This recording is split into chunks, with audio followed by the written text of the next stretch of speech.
Okay, let's start. Good. Let me record. All right. Good afternoon to everyone. Welcome to the third lecture of our summer school course. And for the lecture number 3, we have a guest speaker, Anton Burkov. He is a Russian lawyer and advocate for human rights. He has been litigating strategic cases, organized trainings, conferences, and he has been teaching different courses, not only in Russia, but in other universities, such as the MA program that the University of Arizona is providing, that we've been talking about during our first lecture. The highest legal prize in Russia is the Femida Award for the contribution toward the creation of democratic society and the development of state legal institutions, that was awarded to Anton.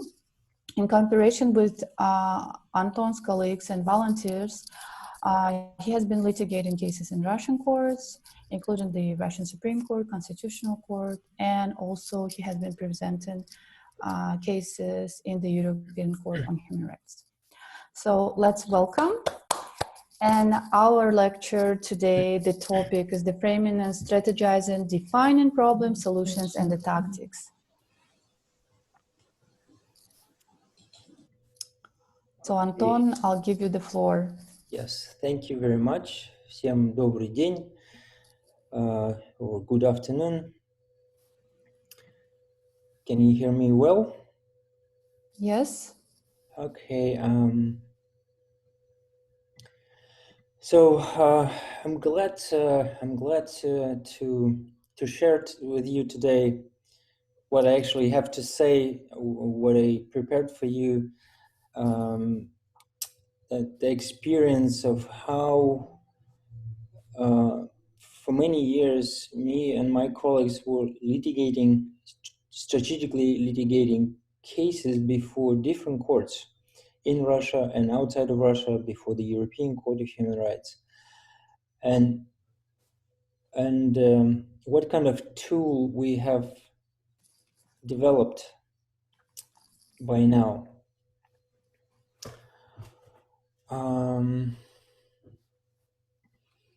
So I'm going to be talking about organizing strategic litigation through online teaching.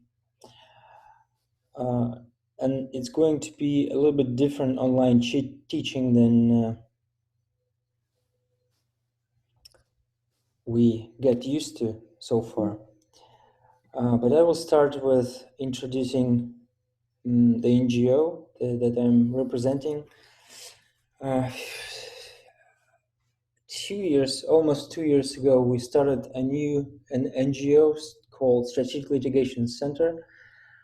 Basically, we litigate cases strategically. We share our experience with others through first of all, through media, through journalists. We explain to them why we litigate particular cases and why it is important for everybody else. And we also do teach our experience to others.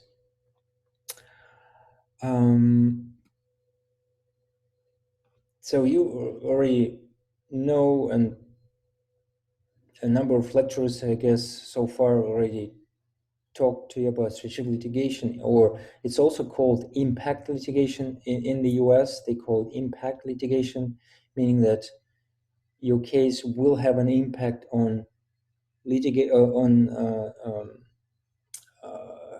legislation or practice of the courts. So when I talk about impact litigation, I mean this litigation aims to use specific court cases to develop new legal norms or create broader legal or social change beyond the decisions in the individual cases themselves. So it means that if we have a litigant in a case, if we win the case, or even if we don't win, sometimes it's not about winning a case in courts. Sometimes it's winning in the courts of minds of people. So there will be a shift in understanding of a particular legal problem or social issue. So when we speak about strategic litigation, it means that the consequences of the winning of the case goes far beyond the particular litigant, a person in the case.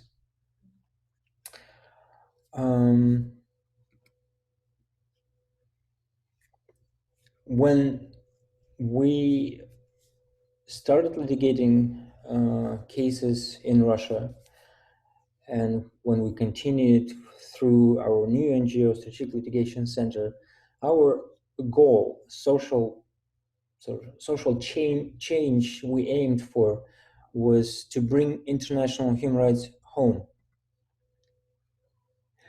You might have heard of this expression. It is widely used among scholars of international human rights law. The meaning of this phrase is that international human rights law is actually domestic law. We need to find out how to bring this international human rights law to domestic legal systems.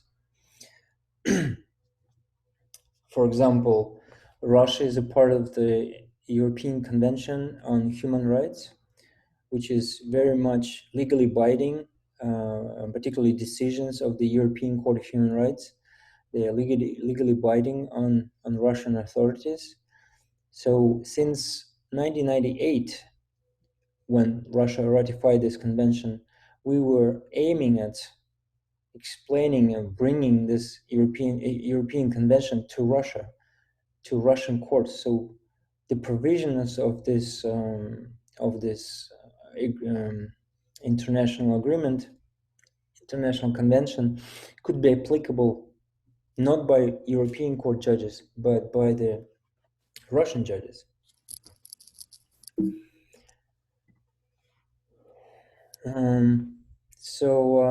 Yes, as I already mentioned, European Convention, Russia ratified it in May 5th, 1998. What's interesting in this convention is this Article 1 of the convention, which says that the high contract parties shall secure for everyone within their jurisdiction the rights and freedoms defined in Section 1 of this convention. So if we translate this into a normal English, it means that the European Convention is actually for the national judges to apply, not for the European Court of Human Rights in the first place. But when Russia ratified this convention in 1998, not many Russian judges or attorneys actually understood this meaning, that it meant that citizens not only receive the right to appeal to the European Court of Human Rights, but the Russian courts has an obligation to implement those guarantees in the convention. And those guarantees are basically almost the same like in the Universal Declaration of Human Rights and the UN Convention, Covenant on Civil and Political Rights. Of course, there are some differences, but so it's the same complex of rights, like right to life, right to freedom from torture and human integrating treatment, right to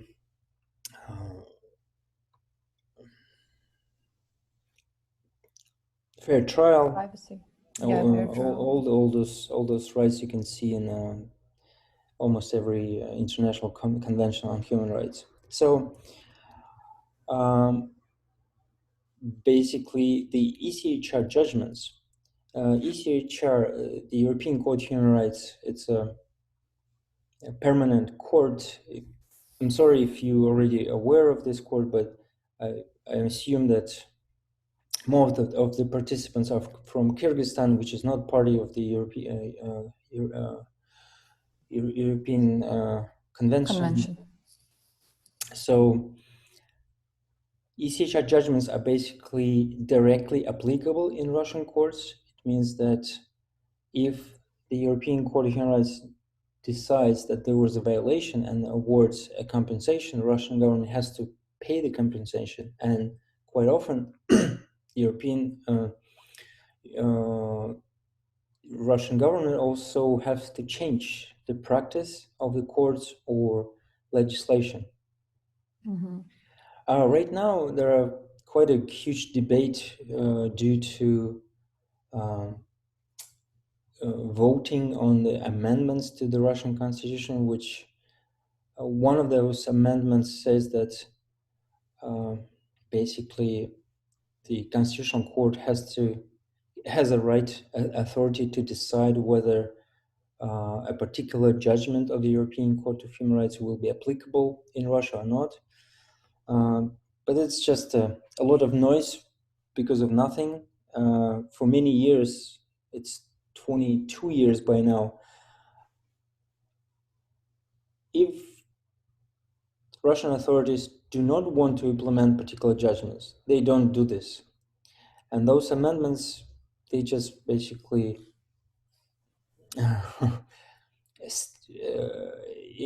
state in the Constitution that they can do this. I wouldn't make much noise about this. So I will use one example, one case, to show you how all this works, how we bring European Convention on Human Rights to Russian courts, to Russian authorities, prison authorities, most of all, in this case, and how we make it applicable, and what kind of conclusions we made through litigation on this case, and what kind of tool we developed due to this experience. Mm-hmm. So this case, we call it conjugal meetings, or an artificial insemination case. We first started it in 2004, when we have a family of the Harkins. Basically, to make it very simple and clear, a husband was convicted for life, and he was serving a life sentence, and his wife was a free woman, didn't commit any crime, and they still continued the relationship, the marriage. They wanted to conceive a child, but they couldn't do this because of the Russian law on carrying out sentencing. The Russian law back then didn't allow any conjugal meetings, or in Russian language it's called long-term meetings, without any guards overlooking the meeting. So Russian law didn't allow conjugal meetings for the first minimum 10 years of life sentence. So it means you can't naturally conceive a child. Mm-hmm. So we took this case up on our we took a complaint to the Russian Constitutional Court. It used to be possible to go directly to the Constitutional Court, and as we found out that the problem is not in the practice of prison authorities, but in the law, because the law simply and clearly does not allow meetings. So we decided to go to the Constitutional Court straight away. And Zakharkin wasn't alone. There were other life prisoners who also brought similar complaints to the Constitutional Court, but at that time we were not aware of them.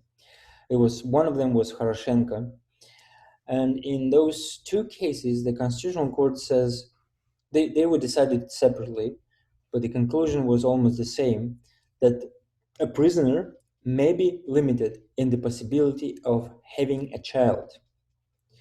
And in another court case, in another court decision, it says may be limited in family life.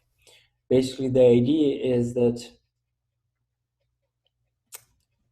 which Constitutional Court based its judgment was that if a person commits a crime, it not only loses the personal freedom, but also lose any other rights, be it family life or right to conceive a child, which is part of a family life.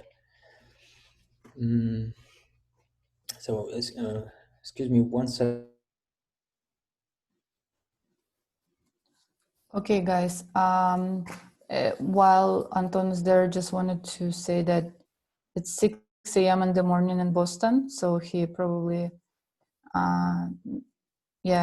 just recently woke up, and maybe he needs to get, I don't know, a cup of tea or coffee. But please pay attention to this particular case in terms of what are the tactics and overall how did they come to the decision to impact the change in the law or generally. Excuse me. My dog is was here and very much breathing heavily because it's so hot. I remember. Yeah, and I just said that it's 6 a.m. in the morning, and maybe you have to grab a cup of coffee in order to feel more energy, because it's like I feel that it's morning there. Yeah. Yeah. Well, I guess you can see that I'm a little bit slow to start, but no, it's fine. Yeah. So that's what we got. Our first step was actually a failure, right? We created a bad precedent. A bad precedent because in many other cases that we afterwards litigated this case, district courts kept quoting those two conclusions of the Constitutional Court and refusing our other lawsuits. But, well, we couldn't do anything else. We had to go to the Constitutional Court to pose this issue in front of this court. But then some years have, or many years, almost 10 years has passed, and we've got another applicant, Veronika Koroleva and Nikolai Korolев. It's the same situation, a family of a convicted life prisoner. They also wanted to conceive a child, but they couldn't do this because of the same law. But then at this point, we realized that we shouldn't pursue the same kind of litigation asking for right to conjugal meetings, because we basically knew what will happen, what kind of decision will the court deliver. So we decided we will pursue the right to artificial insemination. This family was prepared to cover all the expenses associated with artificial insemination. Their goal was, of course, to have conjugal meetings, to be able to communicate, but the end goal was to have a baby, to conceive a child. So we filed a lawsuit against the prison authorities, both of the correctional colony, regional prison authorities, and the federal prison authorities. What we said, it was, the question is there still a ban in Russia on lengthy meetings with relatives in prisons? Hold on this question, and you will find out by the end of this lecture. So we we asked the authorities to allow them to conduct artificial insemination, no cost on the state, they will cover.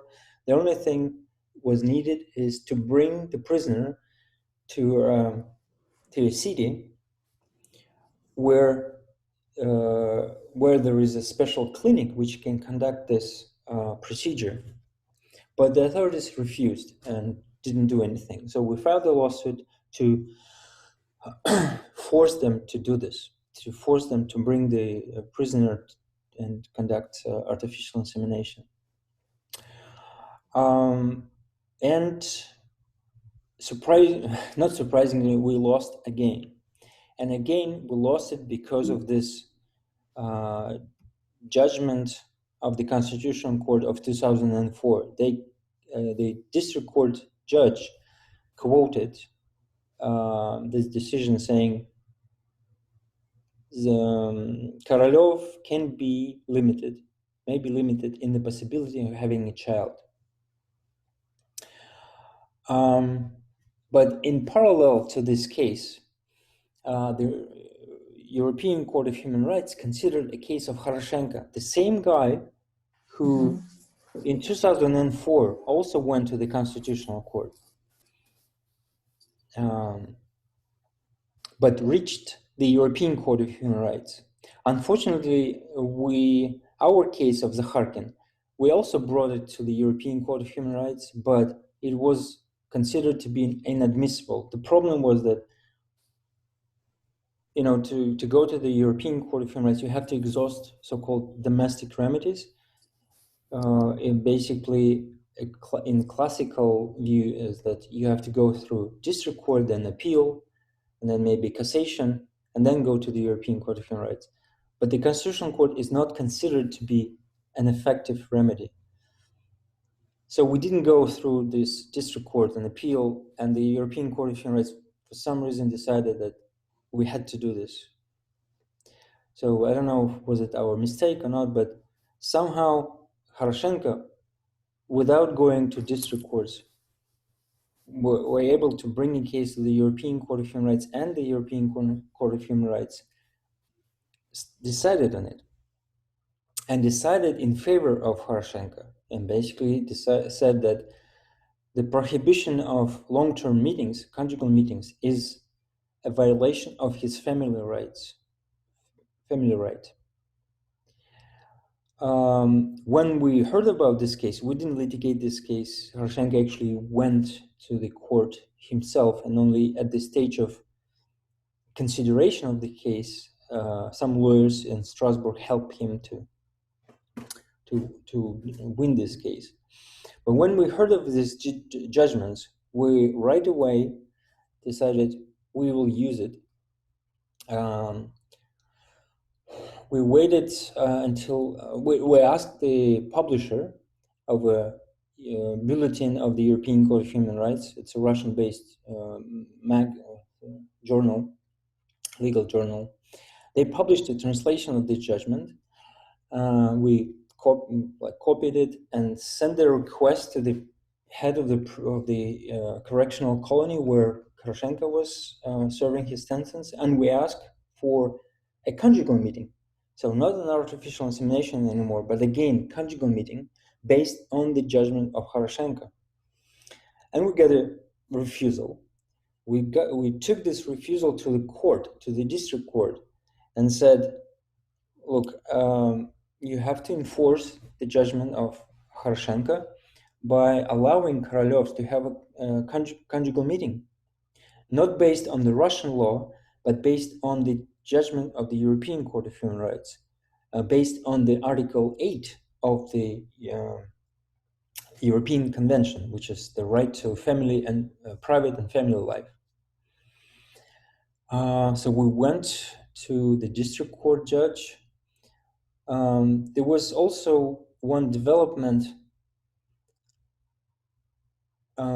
just before our first hearing. Our first and the only hearing was in February, but in December, so 2 months before, Russian Supreme Court published sort of overview of different cases considered by the European Court of Human Rights and the UN Committee on Human Rights. And Kharashenko was actually mentioned in this review, of course, in Russian. And so we used this document as well to persuade the district court judge that even Supreme Court in favor of this, what we claim.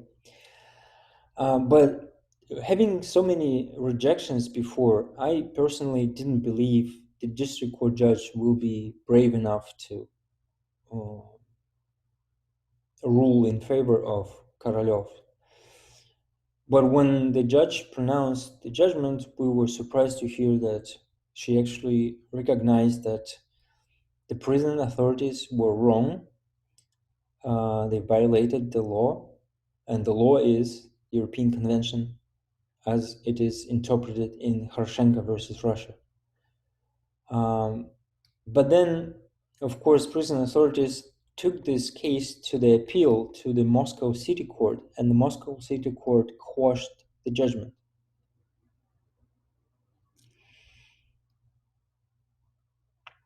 And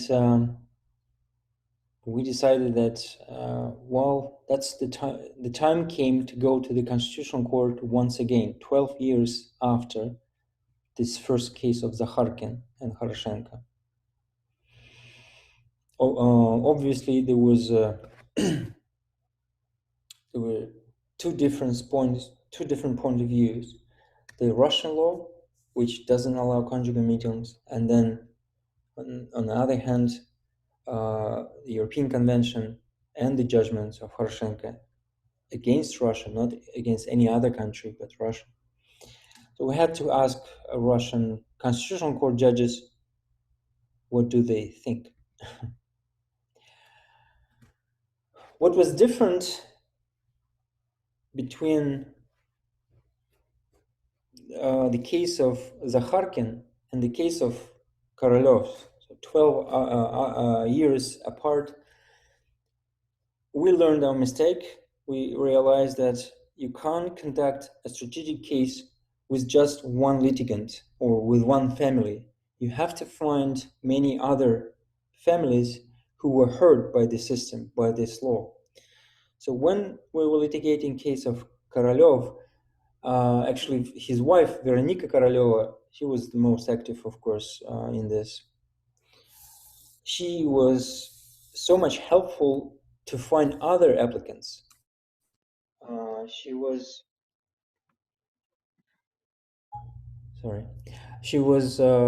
in touch with other families whose husbands or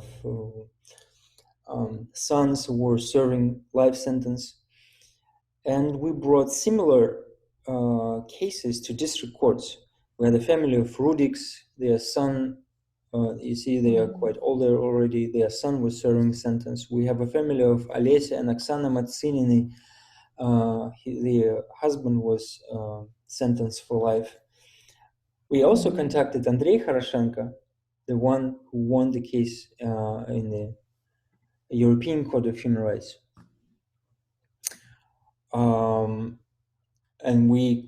So with Rudiks and Matsininy, we went to district courts with absolutely similar lawsuit. When the case of Korolev's, I was able to represent them myself. I was in Moscow, and the case was in Moscow. But the case, for example, of Matsininy was in a faraway city, Volогодskaya Oblast. It's quite a travel.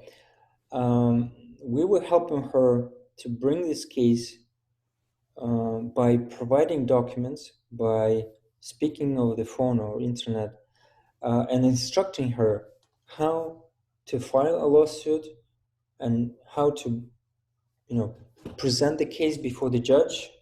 Well, and Olesya Matsin was quite a smart woman to handle it. It wasn't so difficult.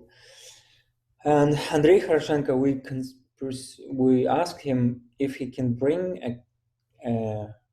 a complaint to the Constitutional Court asking to enforce the judgment of the European Court of Human Rights. Mm-hmm. So what's happened next?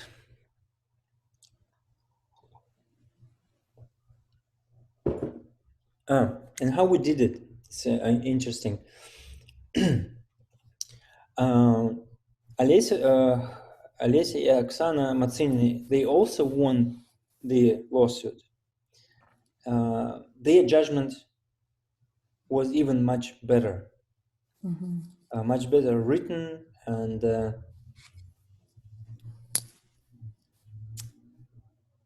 as the former judge of the European Court of Human Rights, retired already, Anatoly Kovler used to say, the further you are away from Moscow, the better judges apply European Convention.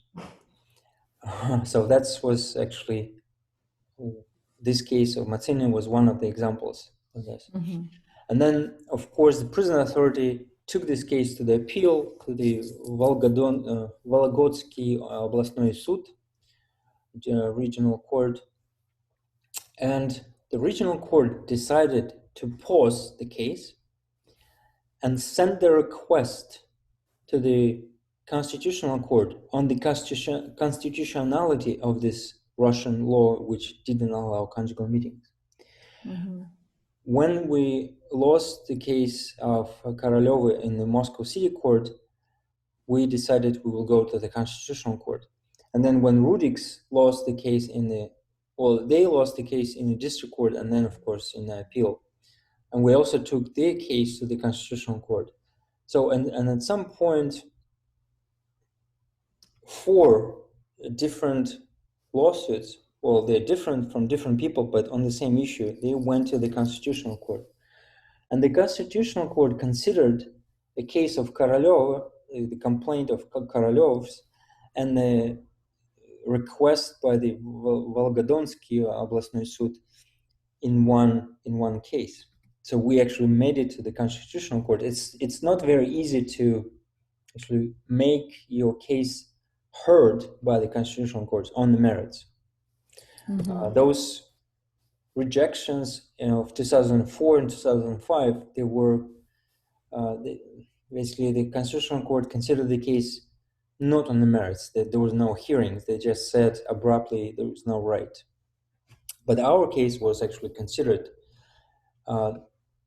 not in the public hearing, but there was a hearing just among the judges.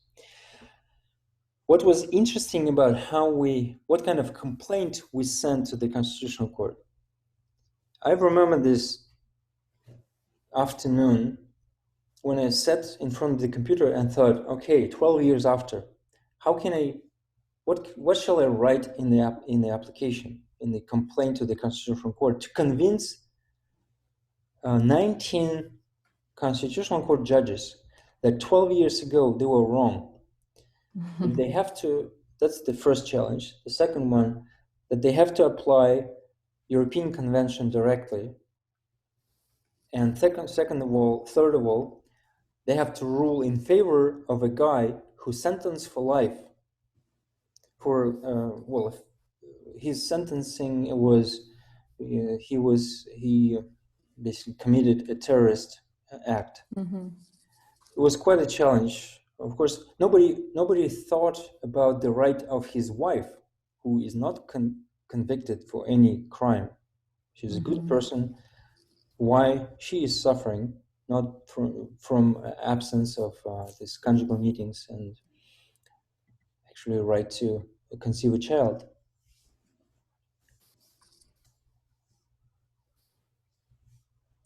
Okay. I will come to this question about homosexual relationships, but Later. So I thought, who will listen to Korolev, right? Mm-hmm. Who will listen to a representative of Korolev? I'm just a lawyer. So instead, I thought I will make the application look that if the Constitutional Court judges decide to reject the application, they will reject the position of the European Court of Human Rights. So I wanted to make it so the Constitutional Court judges will argue not with Korolev or with Anton Burkov, but with the with the European Court of Human Rights, and that's the decision of Horoshenko was issued by Grand Chamber, which is 17 judges, almost half of the judges of the European Court. So what I've done, I scanned the translation of the Horoshenko versus Russia judgment. I recognize, the software when you recognize the words. I basically copy and paste the major argument of the judges of the European Court of Human Rights into my application to the Constitutional Court, and decided, okay, now those judges will be arguing among themselves, between the European judges and the Constitutional Court judges. And there was a judgment in favor of Korolev and Matsinine. The Constitutional Court changed its position in the Kharkin and Horoshenko case. Now they decided, yes, they have a right to conjugal meetings. They also applied all the ECHR arguments very beautifully. And it was surprising because it was 2016. In just a year before, 2015, the Constitutional Court came up with a judgment where it's also came up with a new authority. They said that we, judges of the Constitutional Court, has a right to decide which judgment of the European Court of Human Rights will be applicable in Russia. It was a very controversial judgment. And then there was one judgment on a particular case against Russia on also prisoners' right to vote. And the Constitutional Court says, no, this judgment is not applicable in Russia. And then here we come with a complaint from another lifer, another prisoner, and they decide in favor. And also the Constitutional Court not only said that the Russian this law, which didn't allow conjugal meetings, is unconstitutional and against the European Convention, it also allowed all lifers one conjugal meeting per year. It doesn't, answering the question which came to the chat, Russian authorities doesn't recognize homosexual relationships, so it doesn't apply. This rule doesn't apply to this.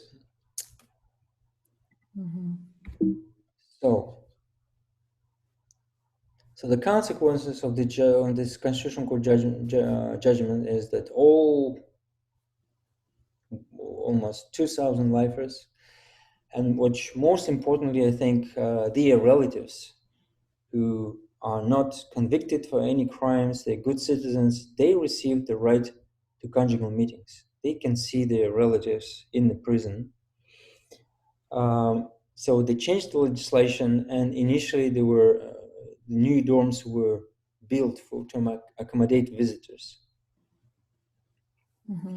And here is Veronika Koroleva is traveling for her first conjugal meetings in 2017, like a few months after the judgment. The judgment was in November 2016, and here she travels in, I think, January. With you, she's with you, yeah, together. Well, I took her to the airport. Okay. I didn't fly with her. Okay. And she actually traveled with some journalists. It was also important that your applicants, litigants in your strategic case, it's important that they are quite comfortable with journalists. that they are they are able to speak to them, give good interviews. It helps to advance the issue in the courts of minds, right? Good. So Veronica was quite good about this, but yeah, it was great impact. We were quite happy about this. Can I ask? Yes. You mentioned when you wrote the application, second and third, about that you put like constitutional chamber judges against ECHR judges, right? But before that, there was, I read your reading, there was like case of Dickinson versus UK, I think, yeah? Yeah. Why didn't use that case?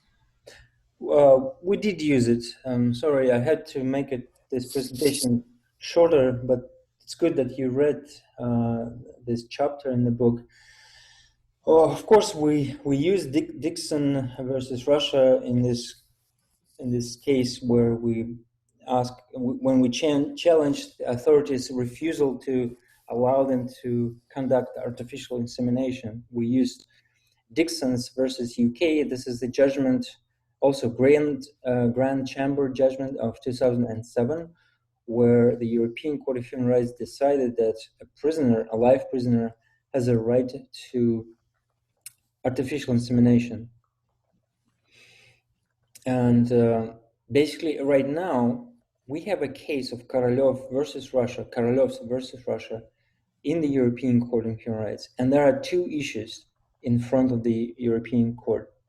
First one is the right to conjugal meeting. Although Korolyovs received the right on conjugal meetings,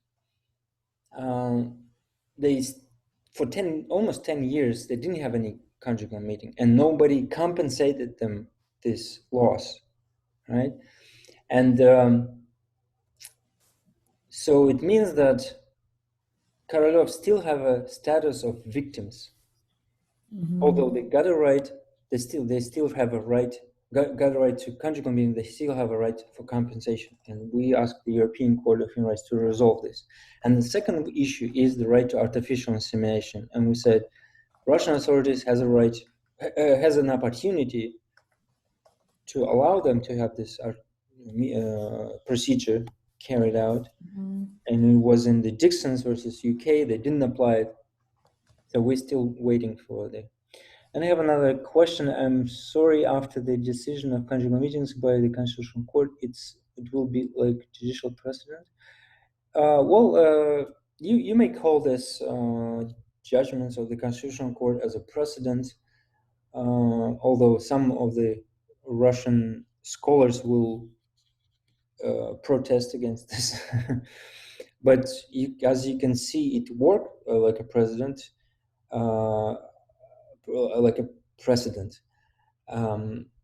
Veronika Korolyova used her right to conjugal meeting. She got it not from the law. The law was changed a year after. She got her first meeting due to the judgment of the Constitutional Court. So I guess that's the precedent. And many others, Matsinina also got this right. She met her husband. So that depends upon the decision of the legal system of each country, right? Yeah. The Constitutional Court in Russia Federation decision have direct effect, and then there are probably certain procedure of change in the law. It has to take certain steps to do it, but since they made the decision, she could use her rights based on the decision. And the Constitutional Court used plain language saying they got a right to one conjugal meeting per year. They do not have to wait for new law.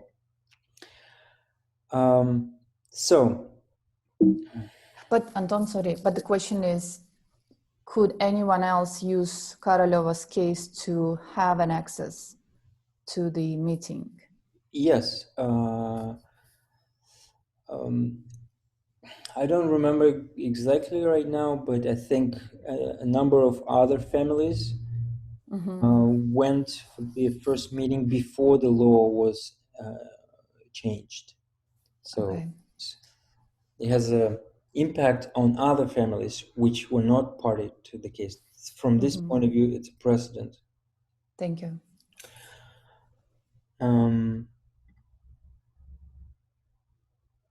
So how would this litigation of 2014-16 was different?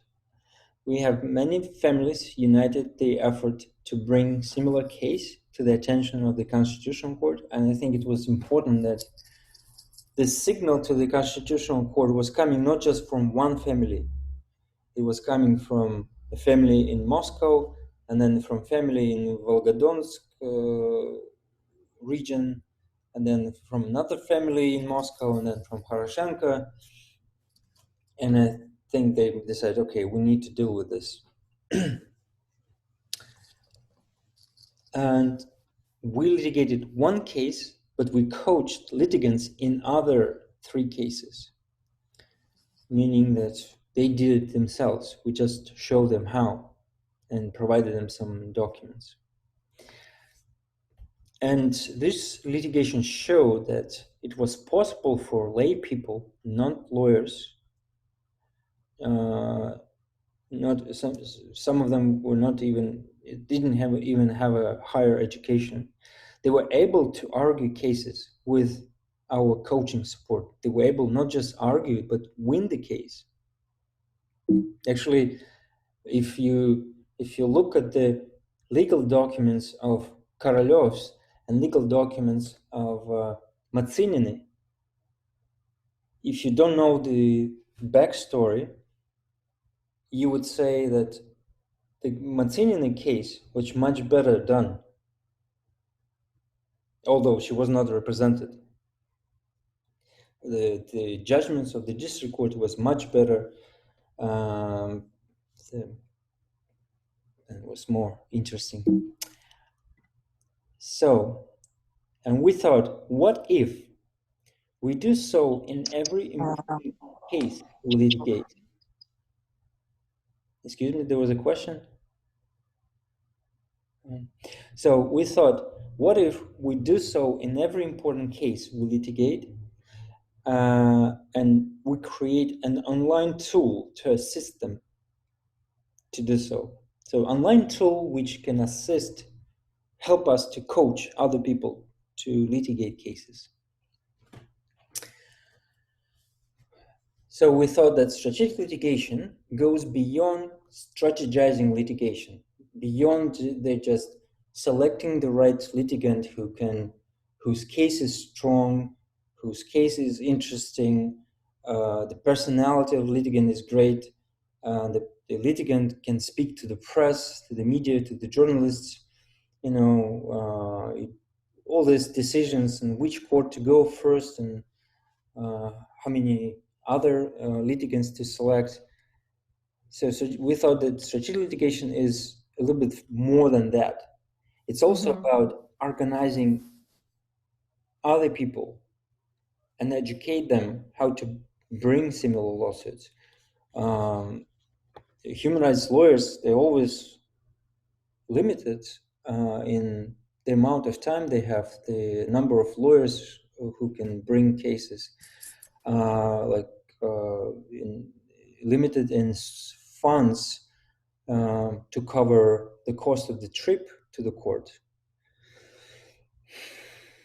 So we thought we can use online tools almost free if you compare with offline tools to organize those people, to educate them. We also look at the statistics. Number of unrepresented ECHR applicants is 60%. This number came from a judge of the European Court of Human Rights. I was present at this meeting with judges. Once in 2 years, they organize this meeting with applicants, with the representatives of the applicants before the European Court, and they share some numbers and ask our opinion. So the judge says 60% of all the applicants who are going to the European Court of Human Rights are non-represented.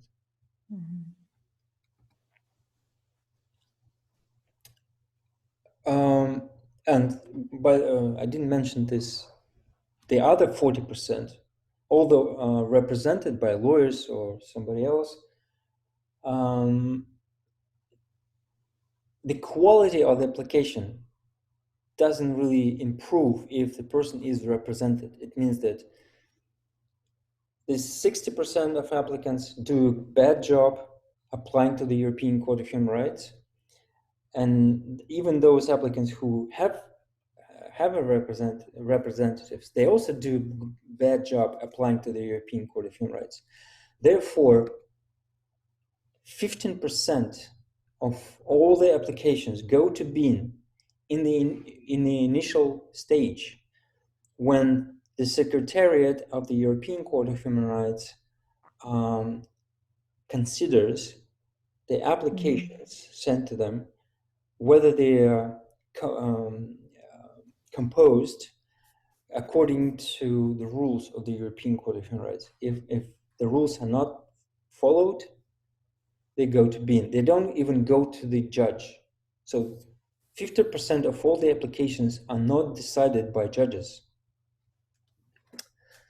They go to bin on the decision of a lawyer of the European Court of Human Rights. Well, of course, not a young lawyer, but senior lawyers, but still not the judge. The other, maybe 80% of the cases are decided by judges and ruled inadmissible due to other reasons, violation of other criteria of admissibility. But this 15% is just a mistake in the application form. Forgot to sign the authority, forgot to sign the application form, exceeded the application size, didn't attach a document, a judgment of the court, all this kind of, small, but it's big mistake. So due to this mistakes and bad job in bringing your complaints, applications to the European Court, ECHR considers only 5% of cases on the merits. Only 5% of all the applications which are going to the European Court are considered, just 5%. And we also calculated that one can avoid 15% of mistakes, those mistakes which connected with the application form. One can avoid all those mistakes simply by following 2 hours of online lecture. 2 hours online lecture plus some homework. But that's not a big number of hours to spend to improve your application. So we decided we will start an educational project. We called it ECHR-Navigator. We navigate people. The meaning of it is we navigate people to reach the European Court of Human Rights. We also say ECHR-Navigator will lead you to the European Court of Human Rights, to Strasbourg, right, where the court is. We use this comparison, this Russian language saying, язык до Киева доведет. Да? In this case, the ECHR-Navigator доведет до Strasbourg. So the mission is enforcing ECHR judgments in Russia via improving skills to get chances to be successful at the ECHR. Also, the mission is not only to help bring good cases to the European Court of Human Rights, but also exhaust domestic remedy to go through the Russian courts more successfully. So the goal of the ECHR-Navigator is to enable lay people, mostly lay people, to navigate their cases through national courts and to the European Court of Human Rights. We kind of help them to educate them how to represent themselves. Most of the people did not have enough money to pay to a lawyer. Even if they have money to pay for a lawyer, there are actually not many lawyers, quality lawyers, who are able to bring quality application to the European Court of Human Rights. But we're also now educating attorneys or bar members of Russia how to bring cases to the European Court of Human Rights.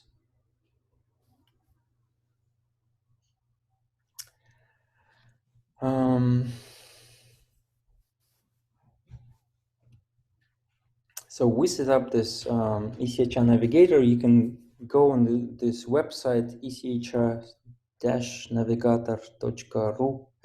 Sorry. We also have another website that's the same, ECHR-Navigator without any stops or dots, .ru. And we offer different tools, but every Wednesday we run online прямой эфир, we call it live stream. Like we select topics, or sometimes people suggest topics, and we explain. We talk about this topic, we explain. We have some other tools on the website. You can see them if you want to. Yeah, you're welcome to join any Wednesday if you want. Of course, the live broadcast is in Russian, and the next topic will be on right to protest, and what kind of right do you have if you were arrested for running a protest, how to bring case to the European Court of Human Rights if you were arrested for protesting. Not only I run these trainings and webinars, but also guest speakers. Next Wednesday, there will be a guest speaker. And we can already see, we collect success stories, and we could see that people are successful in, at least going through the first filter. You cannot. It's 7 hours. Sorry, that's my kukushka. Yeah. It says that we already an hour. You cannot guarantee, of course, that if you coach somebody, that the application of this person will be successful at the European Court of Human Rights. There are some, not all of my cases are successful at the European Court of Human Rights, mostly because I undertake very arguable cases, not straightforward cases. And some people bring not very straightforward cases as well. So we really can help them to go through the first filter. So we can really help them to make sure that their application form is composed according to the rules. Mm-hmm. But there are some percent of luck, if you can say, and also how you actually prepare the body of the application, how you phrase the facts of the case, and it depends on the person. We can help, but not entirely. So far we have 2 courses. One is в ESPC безошибочно, it's like to the ECHR without any mistakes. So we explain the procedure of composing the application. And the second training is how to collect damages, how to basically not just win the case, but also argue that there were damages, material damages and moral damages, how to raise cost of a lawyer for arguing this case. And I think this training has the most value for people because there's no information about this in open source. There's no information about this on the website of the European Court. If you can find some documents on how to bring cases to the European Court of Human Rights, but there are no books about, there's no manuals on how to ask for damages. Yes, so that's and that's entirely online. We don't do any offline trainings right now. Well, right now or even before the corona. I see a question from Anastasia. As the Russian Federation is not precedent law country, and to apply the new rule after the ECHR decision, we need to change legislation, right? We cannot apply one court decision to all cases. I mean, we need initiate changes to avoid further violations. Well, the answer is yes and no. As you can see in the Korolyov's case, nobody needed legislation to allow change in the legislation to allow Korolyova to go for conjugal meetings. Some other people also went for conjugal meetings without waiting for a change in the legislation. Quite often, the problem is not in the legislation, but in practice. And I cannot come up right now with an example, but quite often the practice is changed and there's no change in the law. The Constitutional Court itself produced precedents. One doesn't have to wait for legislation to change. They can just follow the judgments of the Constitutional Court. The Supreme Court of Russia gave some explanations to the lower judges that they have to apply judgments of the European Court of Human Rights directly, and not even just against Russia, but against other states to avoid possible mistakes in the future. So, Anton, there were several other questions. Can we move that to them, or you want to finish? I will finish this one. We can talk. I mean, we need to initiate changes. Oh, well, where are the questions? There were several questions before, which is whether allowed all lifters one conjugal meeting per year. Does it apply to the homosexual relationships? I think I answered this question. Oh, okay, sorry. And the second one is about the issue about you also answered whether in Russia it is allowed or not. Yeah, after the decision was made. So if you take the decision of ECHR, it's more about actually interpretation of the obligation of the Russian Federation under the ECHR, right, toward the rights of citizens that they have. I mean, yeah. And therefore the decision would have a direct effect within the legal system of the Russian Federation. The question is more that Anastasia raised is it that the decision is applicable toward this individual, or can we actually by analogy apply to the rest of the cases that would have the same question? Yes, it can. Yeah. And in this situation, ECHR-RF, the criminal, execution code was quickly changed in less than a year, I think. Usually it takes longer. So there were amendments introduced and went through the State Duma. It was fine.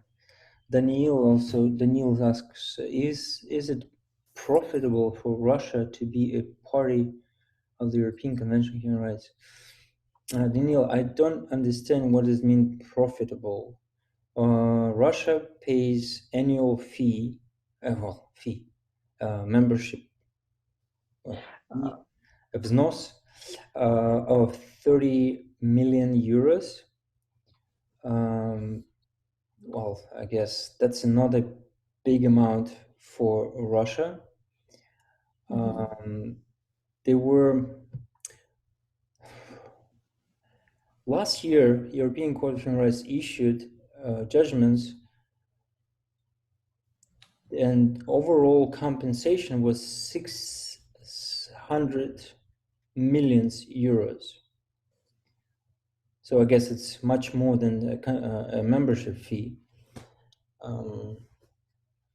And it looks like in next year or this year, 2000, there will be more compensation issued by the Constitution or by the European Court of Human Rights.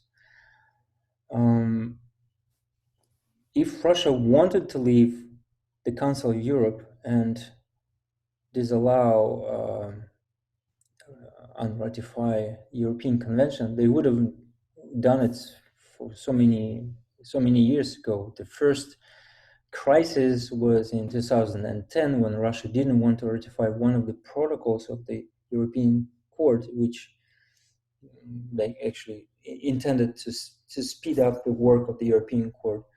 And for 4 years, from 2006 and 2010, there was no, Russia basically blocked this change. And then last year, we had the end of this deadlock when Russia refused to pay annual fee because the Russian delegation in the Parliamentary Assembly of the Council of Europe lost their right to vote after the Crimea crisis. So now this new amendments to the Russian constitution, which basically say the same what the Constitutional Court said in its judgment in 2015, that if a judgment of the European Court of Human Rights contradicts to the Russian constitution, it's inapplicable. It was always in practice. It was always, I mean, who would do something to force Russia to make some changes if Russia doesn't want to? Nobody. Now they just упаковывают, package it in the law. That's not a big deal. I think still judgments of the European Court of Human Rights will be executed. Of course, this kind of judgments against UCOS, against Russia, were compensation itself almost 2 billion euros. Nobody will execute it. I don't believe the current regime will ever execute this judgment. But there are other smaller cases of regular citizens, they will be executed. There are a few more questions. Hezbollah, a general question. How does it feel to be a human rights advocate in a country such as Russia, mindful of all the invitation from the state? This is a huge, it's a general question and also huge question. To answer this, I would need a separate lecture. I had some personal crisis with this idea, like thinking why I spend so much time and efforts, and then I see that little change is being made.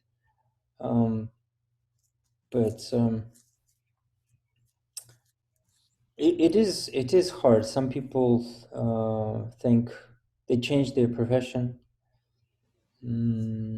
But I try to find a way to make it fun, not only difficult, to make it easier. I mean, the entire project of the ECHR-Navigator is to make complicated things easier and fun to do. I don't have to go to courts as often as I used to do. I just show people how to do it themselves. That's fun, that's easier, and probably they will have more impact. I mean, look at the case of Matsinina and Koroleva. I helped Koroleva personally, and I just instructed Matsinina, but Matsinina made much better case using my instructions than I was able to do it myself. So I'll try to find philosophy in this, which will help me to carry on. So there are a few more questions and we have limited time, but let's try to answer them. In what cases are convicts allowed to travel outside the prisons? I don't know. That's very specific prison issue question. I don't have an answer to this. I mean, you can get a уголовный исполнительный кодекс and find out who is able to travel outside of, not prison, but colony, correctional colony. I pity. What about a social danger fact of prisoners? For instance, a little girl wanted to see her father, but no one guaranteed security for his family member on meeting. Is that risky for them? Well, first of all, nobody will allow a little girl herself to go and see her father. First of all, it's usually these colonies are far away. You can't, a little girl can't travel there without a person, a mother, for example.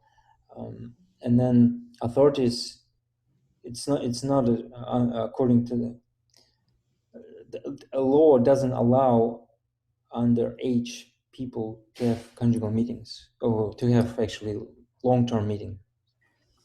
So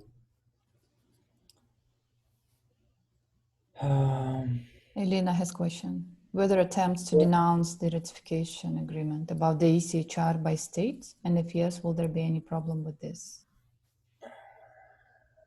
Well, UK, United Kingdom, attempts to leave Europe, Council of Europe for many years by now, since 2008. But as to Russia, I think all this talks about possibly leaving Council of Europe or denouncing the European Convention or making Russian law above European or international law. It's more about implanting a doubt, sомнения in the minds of people about the effectiveness of the European Court. So less people would want to go to the European Court. Russian authorities cannot change Article 15 of the Constitution, which says that Russia respect all the international agreements they signed, and if there is a contradiction between Russian law and international law apply. They cannot change it. Therefore, they introduce some changes to Article 79. Article 15 is in Chapter 2 of the Russian Constitution, which can be changed only through very, very complicated procedure. So they can't really change the law, and all these efforts not about aimed at leaving European Convention, leaving Council of Europe. It's all about discouraging or introducing. It's called chilling effect. If somebody is warmed up enough to go to the European Court of Human Rights, and then if you read this news and you hear from the president that all these words and lyrics, a person may think, well, why should I bother going to the European Court? And many people are influenced by this. So Guzal, and one more questions in the issue of compensation. In CA country, what CA countries is Central Asia? Central Asian countries, it is very complicated. To what extent Russia does its best to pay the monetary compensation as ordered by the ECHR? Well, with Central Asian countries, they cannot be members of the Council of Europe, as I understand, and they are not. And UN committees doesn't issue compensations. For example, UN Human Rights Committee issues opinions, and Russian authority doesn't respect those opinions. I would say most of the compensation issued by the European Court of Human Rights are being paid by Russian authorities, and usually in time, within 3 months, meaning even this case of Yukos versus Russia, authorities claim that they will never pay any compensation out of this judgment, but they actually paid 300,000 euros. But this number is not the compensation to the Yukos or shareholders of Yukos, but the compensation to their lawyer for the work of their lawyer, a barrister, I forgot his name now, from the UK. The trick was that now the same lawyer is working for Russia in case of Georgia against Russia. So they pay this to their own guy. So the payments are being made. The legislation sometimes changes, but we still have poor prison conditions despite the fact that there were so many cases against Russia on prison conditions. Preliminary trial also very widely used despite of the so many judgments of the ECHR condemning preliminary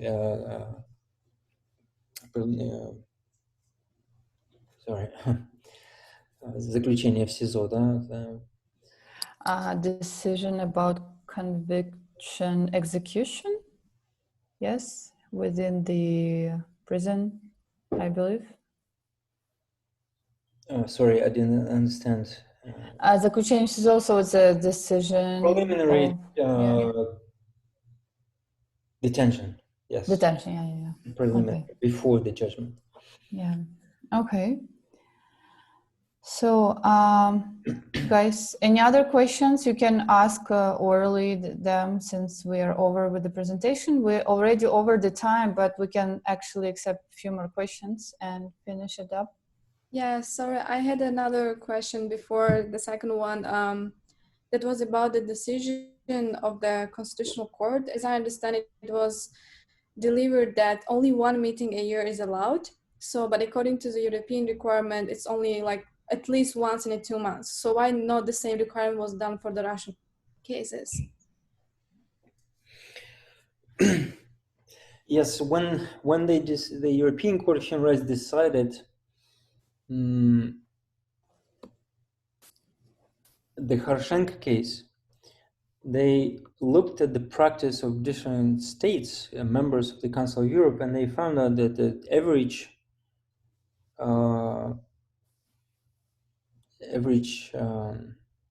Meeting, visit. Like once in 2 months, that's the average among these member states. Why Russia is just one time a year? Well, the Constitutional Court has a power to say how often prisoners will have the right to meet their relatives. Now it's only up to other applicants potential to claim that once a year it's too little. I think it's possible to argue, because if you explain to the European Court of Human Rights judges that correctional colonies of lifers, they are quite in the remote areas. And then once a year for 3 days is not enough. And for example, if a family has a goal to conceive a child, it's just impossible to do this. You just once a year, and authorities usually don't care about the days of a woman.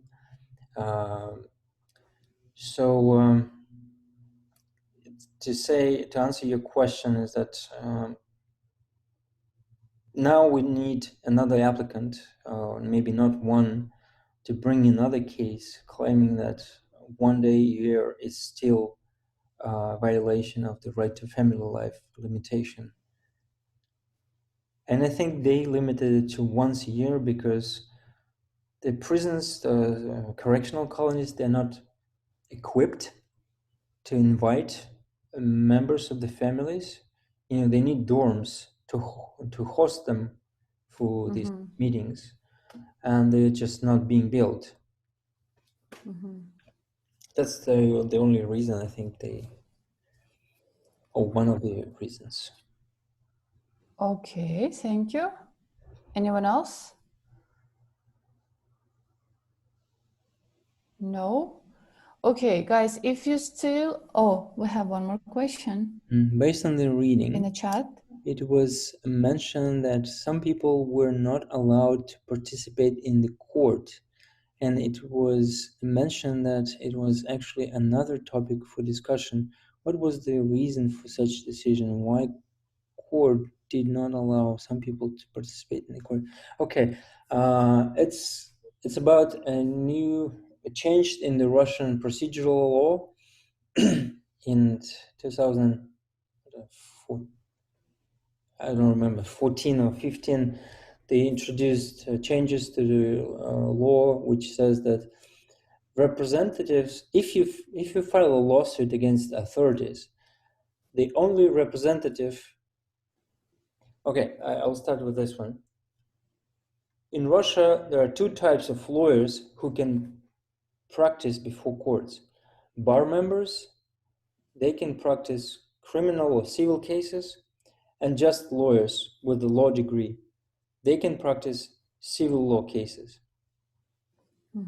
And even before this change, anybody else, even without a law degree, can be representative of somebody in the civil law.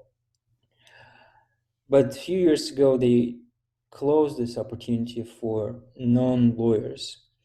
Now you have to be a lawyer to represent somebody. You have to bring a law degree diploma to show to the judge that you have a law degree. So it's not enough that the power of attorney. And it's actually hit very badly on families of the prisoners, because the prisoners, their families usually don't have any funds to ask a lawyer to represent them. If a husband, for example, a lifer, want to file a lawsuit, it will usually give a power of attorney to his wife to represent himself. And that was not possible in Matsinin case.